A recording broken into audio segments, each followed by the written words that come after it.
இனி செய்திகளை விரிவாக பார்க்கலாம். அக்னி நட்சத்திரம் நாளை மறுநாள் முடிவடையும் நிலையில் தமிழகத்தில் வெயிலின் தாக்கம் தொடர்ந்து அதிகரித்து வருகிறது. தமிழகத்தில் கடந்த 4ஆம் தேதி அக்னி வெயில் தொடங்கியது.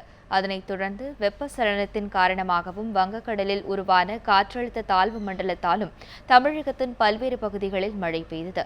இதனால் வெப்பத்தின் தாக்கம் சற்று குறைந்து காணப்பட்டது.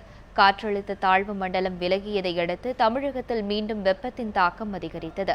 நேற்றைய தினம் சென்னையில் வெப்பநிலை 106 டிகிரி ஃபாரன்ஹீட்டை தாண்டியது. அக்னி வெயில் தொடங்கிய பிறகு சென்னையில் பதிவான அதிகபட்ச வெப்பநிலை இதுவாகும். இதனால் சாலைகளில் அனல் காற்று வீசியது. வாகன ஓட்டிகள் கடும் சிரமத்திற்கு உள்ளாகினர்.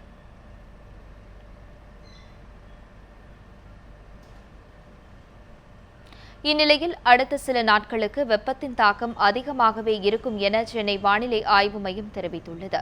பகல் நேரங்களில் அனல் காற்று வீசக்கூடும் எனவும் அடுத்த 2 நாட்களில் வெப்பம் சற்று குறையும் எனவும் தெரிவிக்கப்பட்டுள்ளது.